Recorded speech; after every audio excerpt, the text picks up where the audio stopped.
The overconfident fleet, the Corvani Empire, stretched across 3 spiral arms of the galaxy, encompassing over 200 conquered worlds.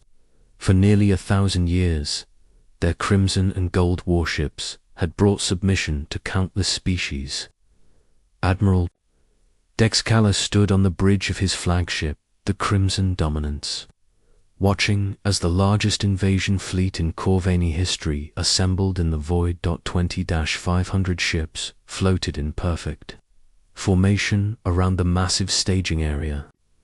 Dreadnought-class vessels, each capable of glassing a planet's surface, formed the backbone of the fleet. Heavy cruisers bristled with plasma cannons and quantum torpedoes. Destroyer squadrons darted between the larger ships like predatory fish. Support vessels, troop transports, and supply ships filled the spaces between, creating a metallic constellation that blotted out the stars. Admiral Dexcala's 4 eyes studied the tactical displays with satisfaction. His chitinous exoskeleton gleamed under the bridge lights, and his mandibles clicked in approval. This was overkill on a scale that would become legend. The target world, designated as Sol 3 by their scouts, would surrender the moment they saw this armada approaching their primitive solar system. The intelligence reports had been consistent for the past 50 years. Sol 3, called Earth by its inhabitants, was home to a young species that had barely achieved interplanetary travel. They possessed crude chemical rockets, primitive nuclear weapons, and a fractured political system that kept them fighting among themselves. Their most advanced space installations were tiny research stations that could house perhaps a few dozen individuals. Commander Vextalon approached with the final invasion briefings. His carapace bore the scars of 20 successful campaigns, and his voice carried the confidence of proven victory. Admiral, the target analysis is complete. Earth's total military capability includes approximately 300 orbital platforms, most of them civilian research stations. Their largest weapons are fusion warheads with yields barely reaching our patrol craft's shield tolerances. Dexcala's antennae twitched with amusement, and their space-based defenses negligible. Sir, a few dozen armed satellites, some orbital factories, and a single military outpost on their moon. Our preliminary bombardment will eliminate their defenses within the first hour. The humans will witness our fleet's arrival and immediately understand the futility of resistance. The Admiral walked to the massive viewing port that dominated the bridge's forward wall. Beyond the transparent aluminum, he could see the endless rows of Corvani warships. Each vessel represented technological superiority built over millennia of conquest. The humans, who had achieved spaceflight less than a century ago, could not possibly comprehend the forces arrayed against them. Have the humans ever encountered other spacefaring species? Dexcala asked. Negative, sir. Our deep reconnaissance probes confirm that Earth exists in relative isolation. The nearest intelligent species is over 400 light-years away. These humans have developed in complete ignorance of galactic civilization. They still believe they might be alone in the universe. This information pleased the Admiral greatly. Species that had never faced external threats were invariably the easiest to conquer. They lacked the unity that came from fighting for survival. The technological innovations born from necessity, and the psychological preparation for interstellar warfare. The humans would look up at the Corvani fleet and see gods of war descending from the heavens. The jump to Earth's solar system would take 18 hours. During the hyperspace transit, Dexcala reviewed the detailed psychological profiles of human leadership. The species was divided into nearly 200 separate political entities, each with different languages, cultures, and ideologies. Even when faced with extinction, Historical precedents suggested they would spend precious time arguing among themselves rather than mounting coordinated resistance. Their military leaders appeared competent within the narrow scope of planetary warfare, but none had experience with the three-dimensional battlefields of space combat. Their naval vessels were restricted to water surfaces.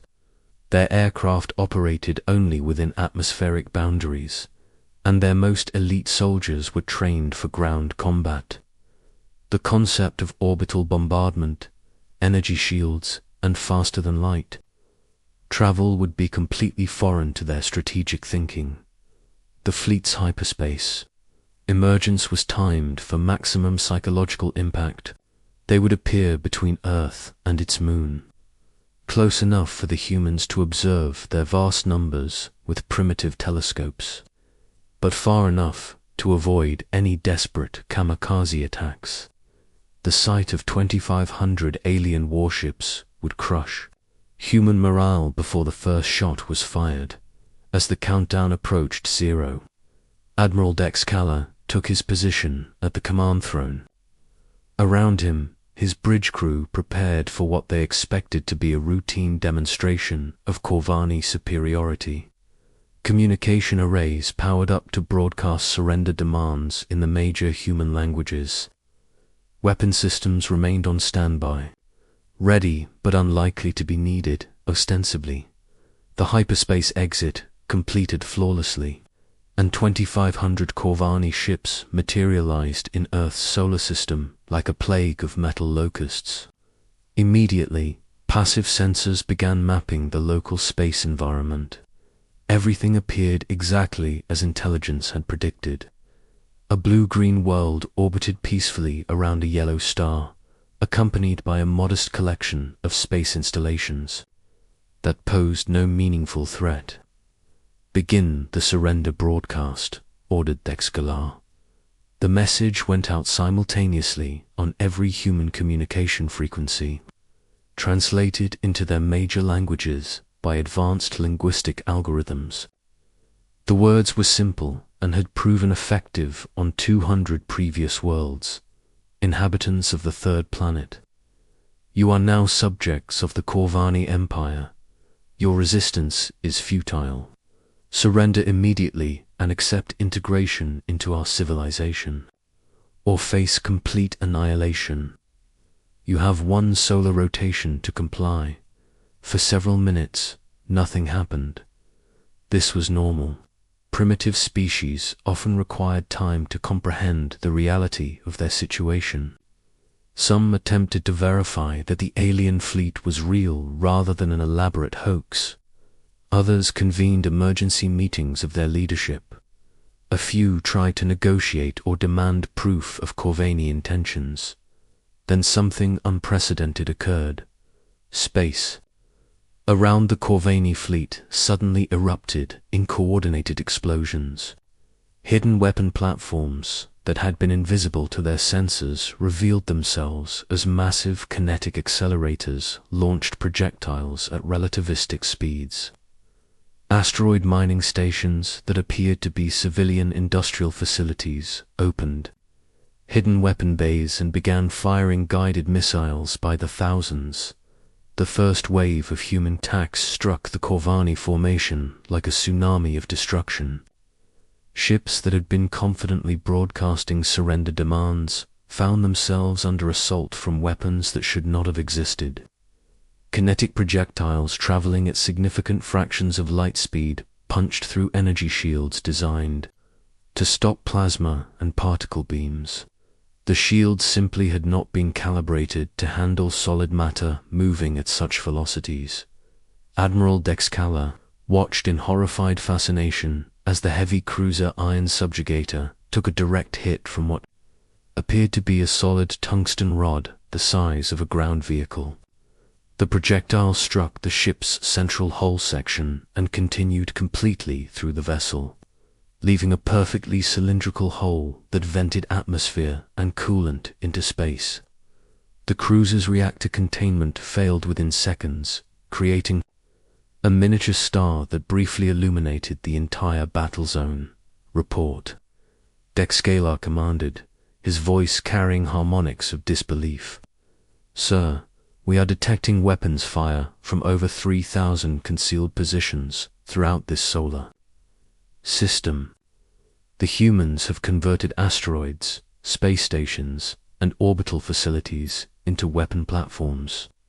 Our sensors never detected them, because they were using passive camouflage and operating on minimal power until the attack began. The tactical display updated continuously as more human positions revealed themselves. What the Corvani had interpreted as a peaceful solar system was actually a carefully prepared fortress. Asteroid belt mining operations were revealed to be kinetic weapon launchers. Scientific research stations became missile platforms. Even civilian satellites transformed into guided projectiles that rammed into Corvani ships with precise targeting. But the humans were not finished. The second wave of attacks came from the planet itself. Earth's surface lit up with launch flares as massive ground-based railguns fired projectiles into orbit. These weapons had been hidden within mountain ranges and ocean floors, completely invisible to orbital reconnaissance. The projectiles they fired were not simple metal rods, but complex multi-stage weapons that deployed submunitions and guidance systems once they reached space. Even more shocking was the coordination. Every human weapon fired as part of a unified strategy that maximized damage while minimizing the possibility of Corvani retaliation. They targeted command ships first, disrupting fleet communications. Shield generators became priority targets, leaving capital ships vulnerable to follow-up attacks. The humans demonstrated tactical knowledge of Corvani ship design that should have been impossible to acquire. How do they know our weak points? Commander Vextalan asked as another Corvani dreadnought lost primary power after a precisely targeted strike to its reactor coolant systems. The answer came from an unexpected source, a human transmission. Reached the Corvani fleet on their own secured communication frequencies. The voice spoke fluent Corvani, with only a slight accent that suggested the speaker had learned the language recently but thoroughly. Admiral Dexcalar of the Crimson Dominance, this is General Maria Santos of the United Earth Defense Force. We have been monitoring your Empire's activities for 63 years, ever since your scout ships first entered our solar system. Did you think we would not notice? Did you believe we would remain ignorant and helpless while you prepared to enslave our world? Dexcalar felt his blood chill. Scout ships, the Corvani Empire, had been sending reconnaissance missions to Earth for decades, but those ships were equipped with the most advanced stealth technology available. How could primitive humans have detected them? The human general continued. Every scout ship you sent provided us with samples of your technology.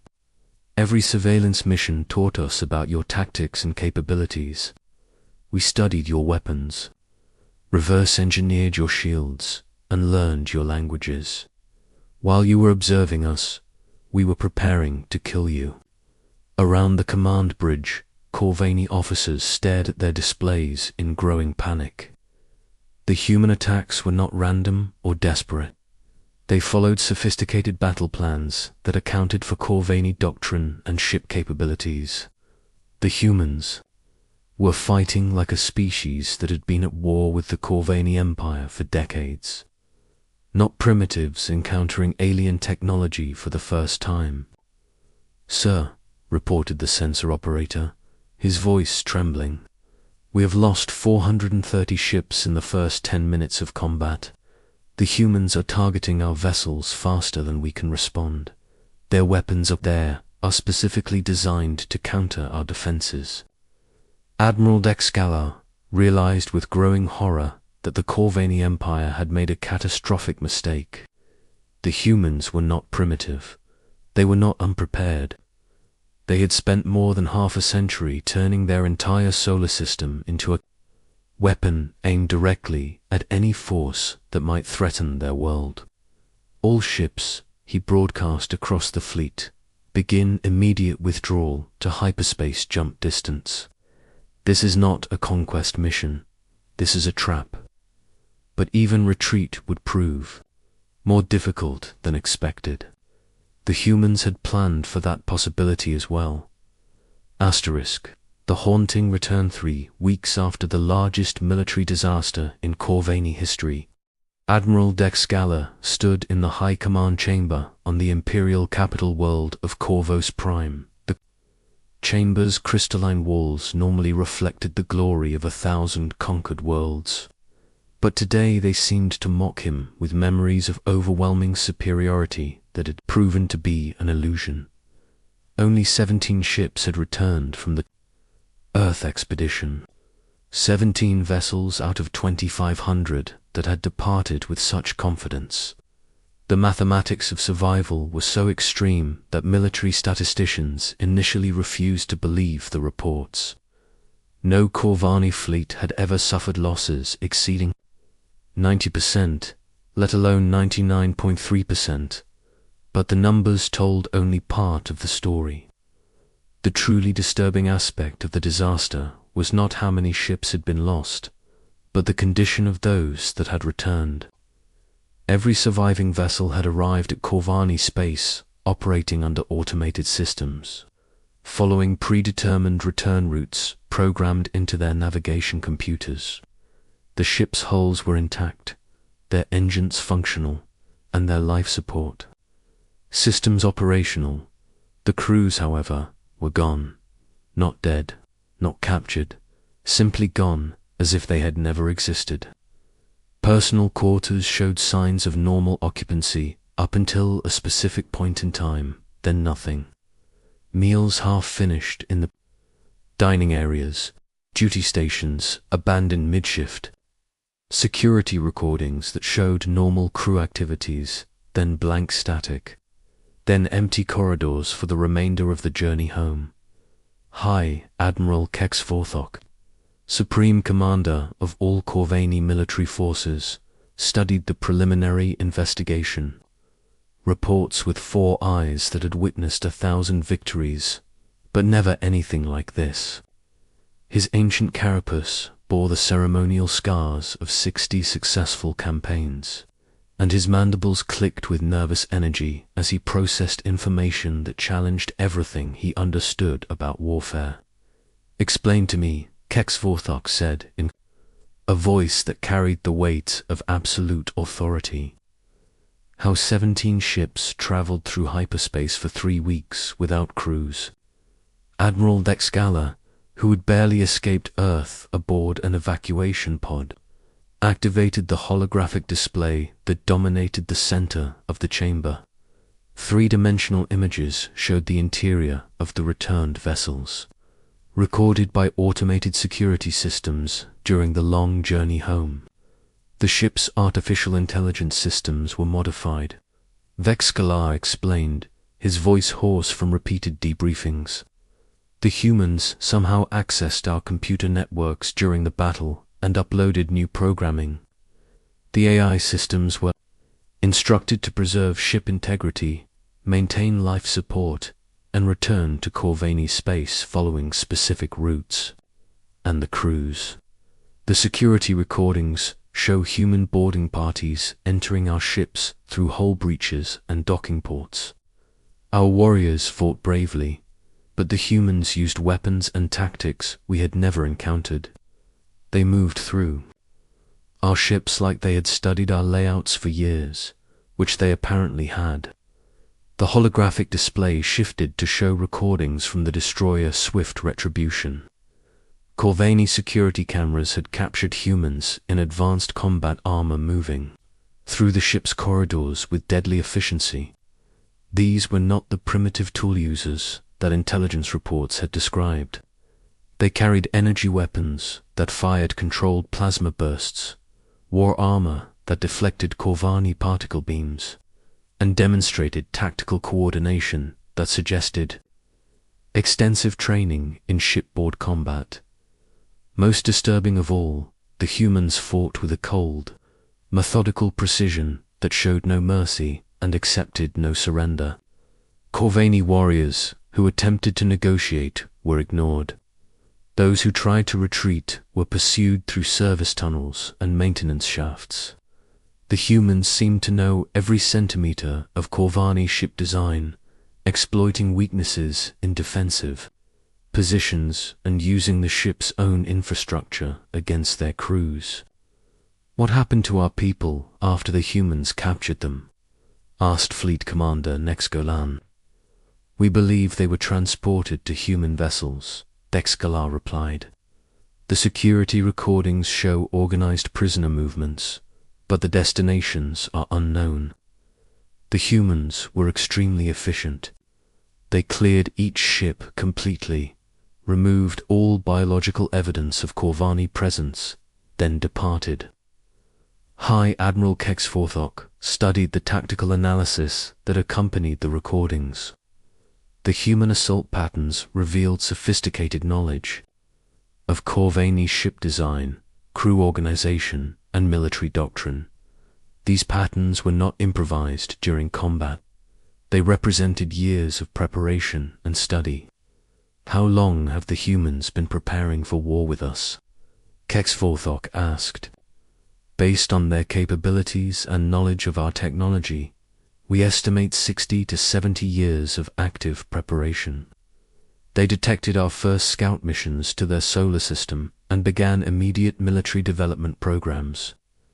While we were observing them, they were reverse engineering our technology and developing countermeasures." The revelation sent shockwaves through the assembled military leadership. For nearly 7 decades, the Corvini Empire had been conducting what they believed were covert reconnaissance missions to a primitive world. In reality, they had been providing a highly intelligent enemy with detailed intelligence about their own capabilities, technology, and military doctrine. "The humans," continued Thexgalar, "turned our own intelligence gathering against us. Every scout ship we sent gave them samples of our materials, recordings of our languages, and examples of our tactical thinking. They studied us more thoroughly than we studied them." Fleet Commander Nexgolan activated her personal data display and highlighted specific aspects of the battle recordings. The human weapons were specifically designed to counter our defenses. Their kinetic projectiles bypassed our energy shields. Their plasma weapons operated on frequencies that our armor could not deflect effectively. Even their boarding tactics exploited known vulnerabilities in our ship layouts. The scope of human preparation became clear as additional evidence was analyzed. The entire Sol system had been converted into a fortress over the course of decades. Asteroid mining operations were covers for weapon installations. Space stations that appeared to be scientific research facilities were actually military command centers. Even civilian satellites had been equipped with guidance systems and explosive charges, turning them into kamikaze weapons. But perhaps most chilling was the psychological warfare aspect of the human strategy. The 17 ships that returned to Corvini space were not survivors in any meaningful sense. They were messages. The humans had deliberately allowed specific vessels to escape, then modified their systems to ensure they would return home and tell the story of the defeat. "They wanted us to know," realized High Admiral Kexforthok. "The humans could have destroyed all our ships. Instead, they chose to send 17 vessels back to spread fear throughout our empire. And the strategy was working. Word of the Earth disaster was spreading through Corvini space faster than military censorship could contain it. Species that had been conquered and integrated into the empire were beginning to question Corvini invincibility. Some were even organizing resistance movements, inspired by the news that the seemingly invincible empire could be defeated. Military analysts worked frantically to understand how such a catastrophic failure had occurred. The reports they produced painted a picture of an enemy unlike any the Corvini had previously encountered. Humans appeared to possess a unique combination of technological adaptability, strategic patience, and absolute determination that made them extraordinarily dangerous opponents. "They spent 70 years preparing to fight us," Dexcala summarized. "They studied our technology until they understood it better than our own engineers. They converted their entire solar system into a weapon. They developed tactics specifically designed to counter our military doctrine. And they did all of this while maintaining the appearance of a primitive, divided species." The psychological impact of this revelation was devastating. The Corvini Empire's expansion had been built on the assumption of technological and tactical superiority. The discovery that a supposedly primitive species could not only match but exceed their capabilities challenged the fundamental assumptions of imperial doctrine. High Admiral Kexvorthok made a decision that would reshape the course of galactic history. Issue immediate orders to all fleet commanders. The Sol system is to be designated as a restricted zone. No Corvini vessel is to approach within 50 light-years of human space. The species designation for humans is to be changed from primitive conquest target to apex predator. The chamber fell silent as the implications of this order sank in. For the first time in 1,000 years of expansion, the Corvini Empire was declaring an entire species too dangerous to conquer. "What about our missing crews?" asked Fleet Commander Nexgolan. Dexcalar activated a final holographic display, showing long-range sensor readings from the edge of the Sol system. Deep space monitoring stations have detected human vessels leaving their solar system. Ships using technology derived from captured Corvini systems, but improved and modified. The humans are not content to remain defensive. They are beginning their own expansion into space. The revelation sent chills through every Corvini present. The humans had not simply defended their home world.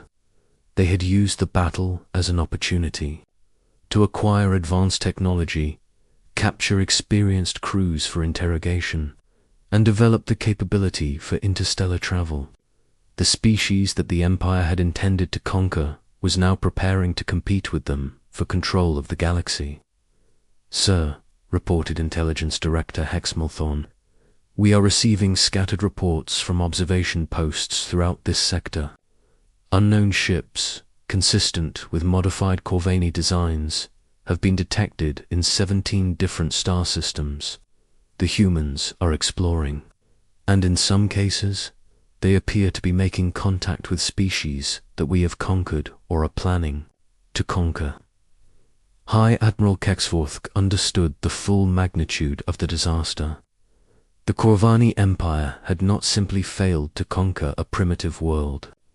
They had awakened a sleeping predator and provided it with the tools necessary to challenge their galactic dominance.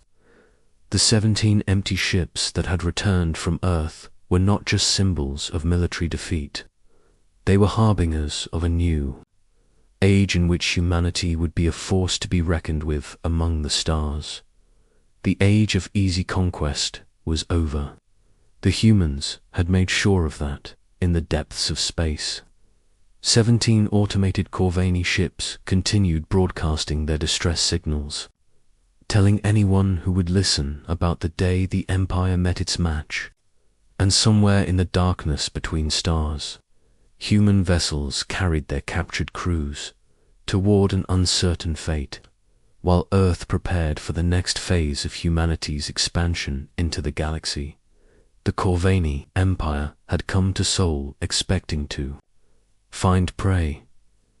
Instead, they had found apex predators who had been waiting patiently for their first victims to arrive.